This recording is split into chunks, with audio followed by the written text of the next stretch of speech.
What is a stack? Let's explore concept of stack. A stack is a memory in which values are stored and retrieved in last in, first out. Last in, first out. Last in, first. So if we push 1, then push 1, then push 2, now we have 1 and 2, then push another one, then now we have 1 and 2 and 3.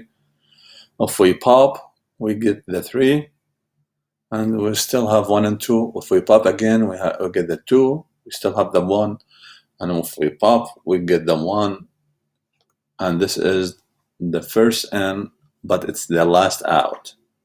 Get stuck. Just like in the car, if you go the first in the car and you go all the way back, you get out the last, right? Data is added to stack using push operation, and data is taken out using of the stack using pop operation, push and pop. Just like put and take. Initially, the stack was empty, and here is an analysis of this figure here. System stack and method calls. When the method is called, the current execution is stopped and the control goes to the called method. How the computer works: when we call a function or a method, the current execution is stopped and the control goes to the called method. After the called method exits or returns, the execution resumes from the point at which the execution is stopped. To get the exact point at which the execution should be resumed, the address of the next instruction is stored in the stack. What instruction? The next instruction. The next instruction. When the method call completes, the address at the top of the stack is taken out. When the function finishes or returns a value, exits or returns a value, it means it's completed. The address at the top of the stack is taken out, and the program resumes. This allows the program to call functions. This allows for the function to call function, including itself. The function can even call itself using this trick. Example, here's a function 1 and a function 2, and we are calling function 1 here.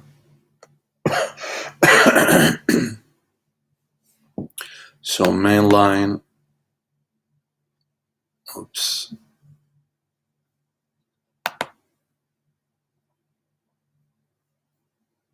I think I zoomed out, okay. So the main line here, it prints the main line and goes down by a line, then it calls the function 1, and the function 1 says function 1 line, then it calls function 2, and function 2 line 1, then goes back to function 1 line 2, then goes back to main line 2. Main, function 1, function 2, then function 1, then main. And here's the analysis.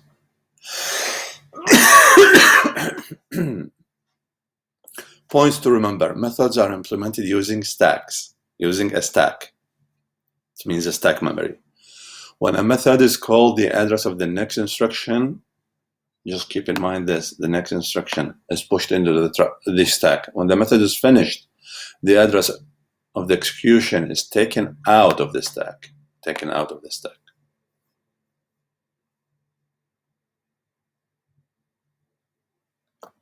Recursive function. Recursive function. A recursive function is a function that calls itself. It just calls itself. It's called recursive. It calls itself either directly or indirectly. A recursive method consists of two parts. termination condition, and body, which includes a recursive expansion. The body calls itself, right? It calls the recursion.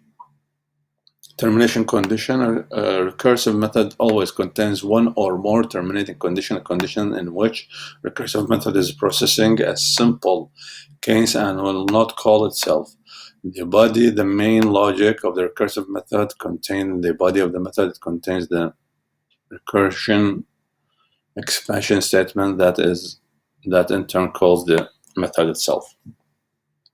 Three important properties of recursive algorithms. A recursive algorithm must have a termination condition. It should have a condition that ends the call itself thing. A recursive algorithm must change its state and moves towards the termination condition. A recursive algorithm must call itself. That's why it's called recursive. And here is a factorial. All right. The speed of a recursive program is lower because the stack overloads. What does mean the stack overloads? It gets full because it keeps saving the address of the next instruction. If the same task can be done using an iterative solution loops, then we should prefer an iterative solution in place of a recursion to avoid the stack overhead or overload overheads. Same, okay? Without termination condition, the recursive method may run forever and will finally consume all stack memory and cause stack overhead or stack overload, and that's a big problem, causing the system to crash. Factorial. Let's take an example of a recursive function, factorial calculation. So the factorial, this times this minus 1 until it reaches an endpoint or condition. The factorial of a given value, so the factorial of an n, if a smaller or equals to 1, just return 1.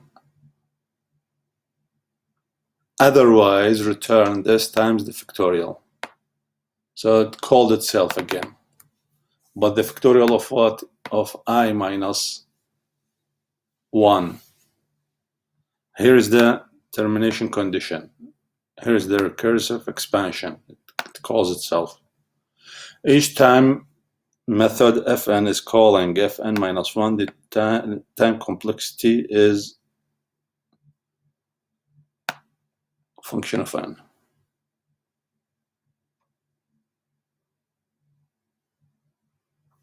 All right.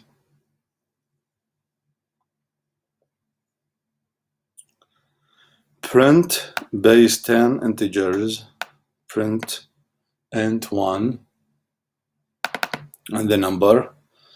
So here we find a character and we do the conversion.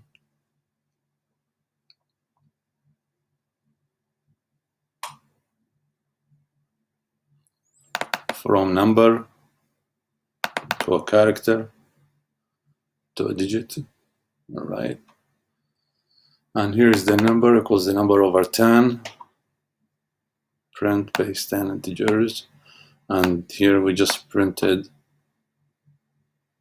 we just call itself. If the printer is not equal to 0, then we call again. Analysis of this. Each time a remainder is calculated. This is the remainder. And stored as char equivalent in digits. This is how to, and this is the modular, and this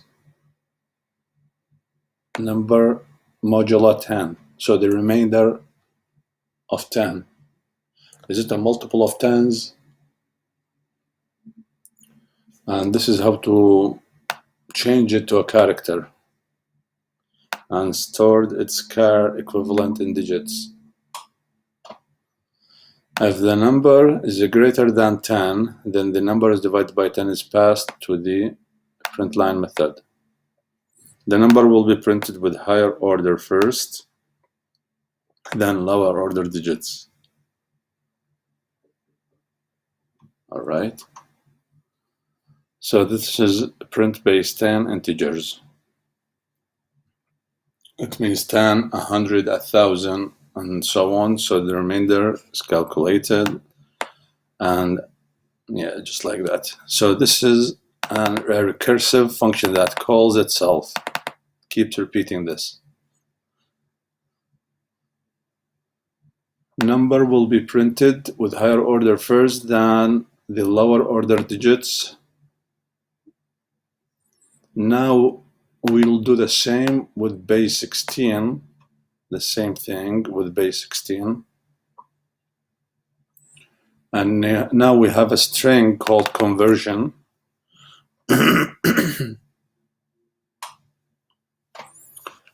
Conversion, and this index is called digit. And we use it as an index. This car is a digit. We use it as an index to get these A, B, C, D, E, F. All right. Base value is provided along with the number and the function parameters. This is the base value. So now we are passing base 10, base 16. All right. And this is the number.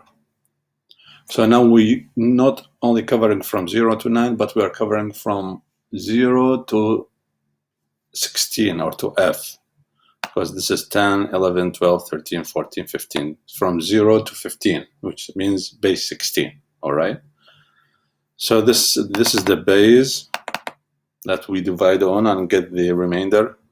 This is the modulo that finds the remainder. And this is the number itself that we are trying to find. Remainder of the number is calculated and starts in digits. If the number is greater than base,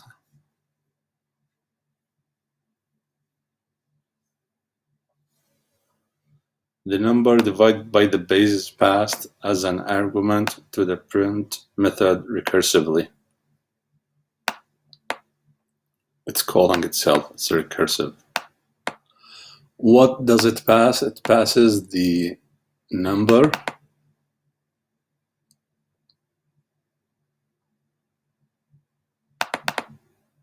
and the base each time.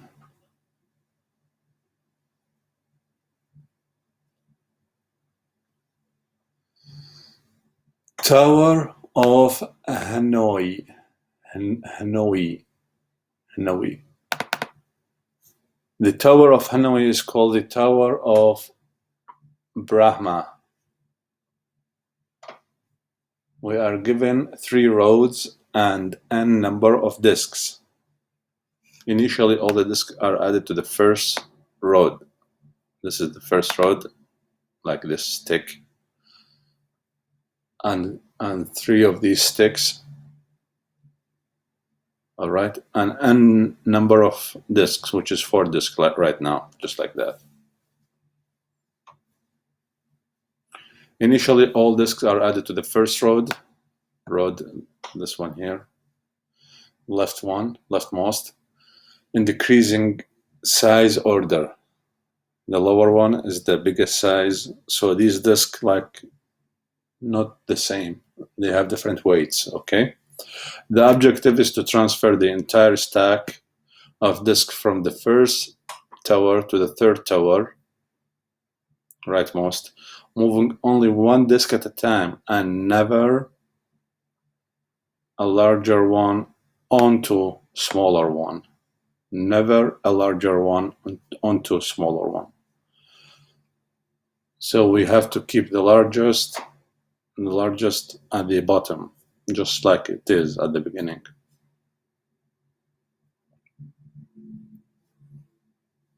So this is the goal. to move all these, right? But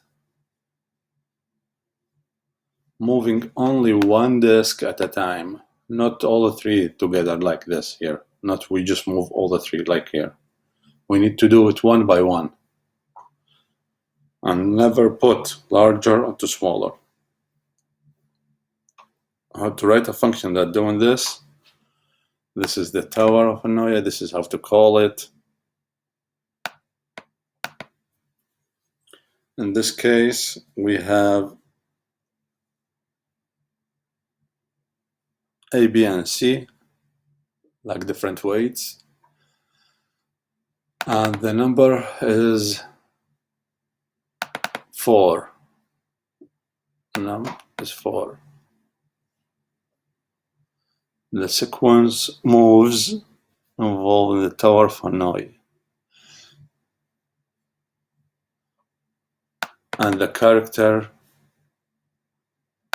the source, 3-character source, destination, temporary. Source, destination, temporary. If the number is less than 0, just return. If this number, the size of the number of toads is just less than 0, just return. Otherwise, let's see, here is the recursive part. It calls itself with a number -1, decrease by 1, and put the source, the temp, and the destination.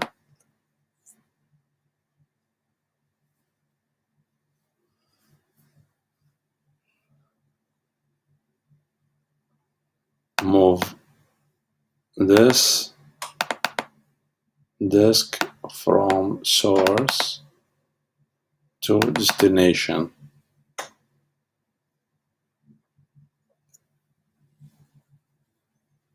And calls itself again. Too recursive. And here's the condition that stops the recursion from keep occurring. Now we put the temp, the destination, and the source. We change that. All right.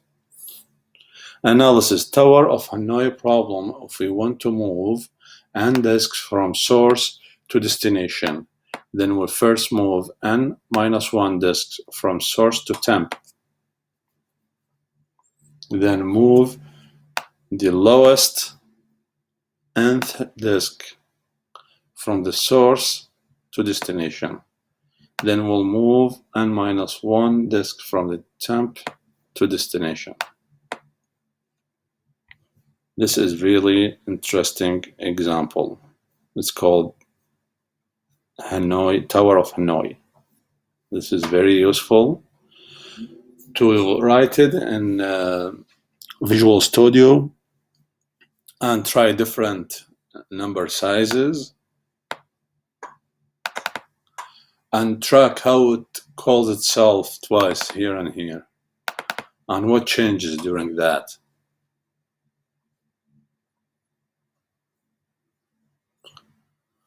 The greatest common divisor or divisor. It's the greatest number that everyone can divide onto it without remainder. The greatest common divisor.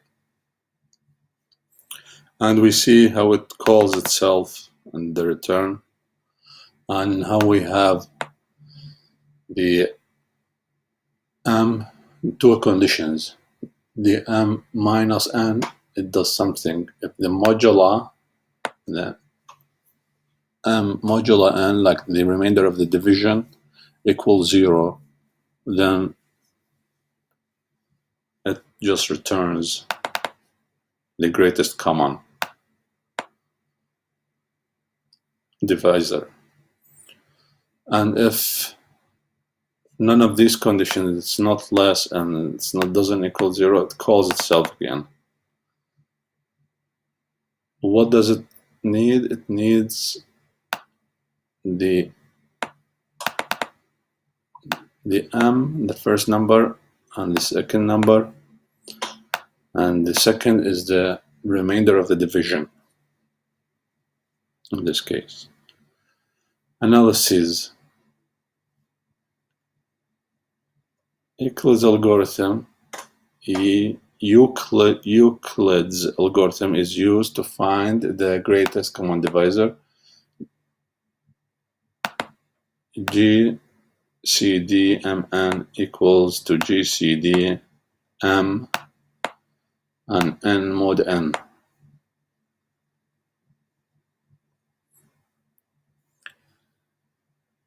Another example is Fibonacci number. I'm not sure if I'm pronouncing it right or not, but it's this number. Fibonacci number is calculated by adding the sum of the previous two numbers. There is an inefficiency in the solution. We will look better solution in the coming chapters. We are looking for better solutions. Okay, in the coming chapters. So this is the method, and this is the condition that stops the recursion, and this is the recursion, but it changes from n to n minus 1 plus n minus 2, just like that. Adding the sum of the previous two numbers. So this is the sum of the previous two numbers. All permutations of an integer array, all permutations. Here is the method, here is the vector passed by reference. The vector is called data, or the array is called data. Integer I and integer length. If the length equals to I, call print array method, and the print array method is shown here. So we have a method calling another method. All right. If now we have integer j equals I, we define a new integer that's local to the method. For a j, then we do a loop. Swap, we call another function, another method here, swap. And we call permutation, we call it self, that's the recursive. All right. And we call the swap again. So data I plus 1 and the length. This is recursive, but it's calling other functions as well.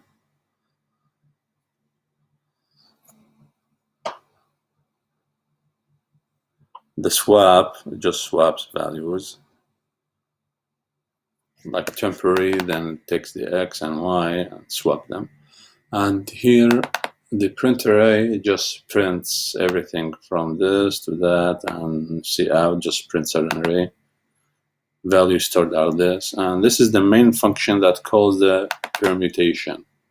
Analysis in permutation method at each recursive call at index I is swapped with all the numbers that are right of it.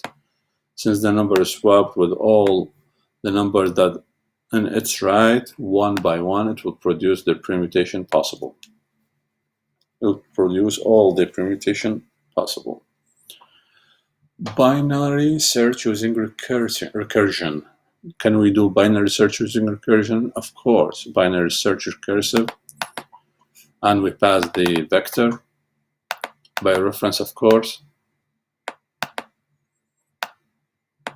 So we don't really copy the entire data, we just copy the address of the beginning of the vector, and we put the low and the high and the value and the value we are trying to search for. And here mid equals the low plus the difference between the high and low divided by 2. And here we get the index of the middle element. All right. And we use that mid, the index, and the array, and say if it equals to the value we are trying to find, then just return the index Let's say here's the number of the like the index in the array. Here's the number of the element that equals to this value we are trying to find. If it's lower, so it's either equal or lower, else it's larger, greater than, right? Why we did not put another if? So if this condition is not true, then we don't really need to run another if. We just go to the other option. So here, if it's greater, if it's less than the value, then we go up and continue. Otherwise, we go down and continue. So we are trying to search half of the array, starting from the middle, going up, or from the middle and going down, because the array is sorted in the binary search. It has to be sorted first, okay? Analysis, similar iterative solution we had already seen.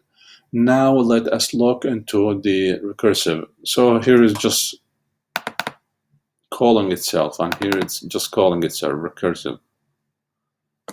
Every time it calls itself, which reduces the search by half. All right. But now the load became mid plus 1 because it's smaller, and like we are going through that half. And here's the mid minus 1. The value stays as it is because we are trying to search for it. And the first scenario, the high remain as it is. The second scenario, the low remains as it is when we are talking about the lower half.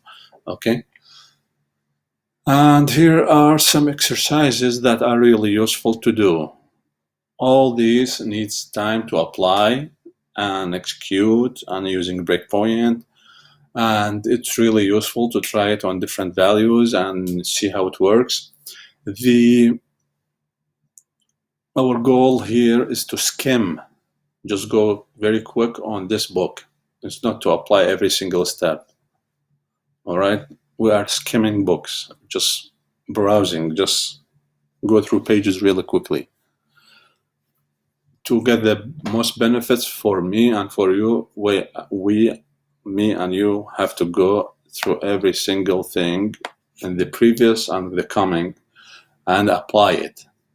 Open in Mac, open Xcode and write console, C++ console applications, and in Visual Studio, and in Windows, we open the Visual Studio and open command prompt console, C++ console, and try to apply it.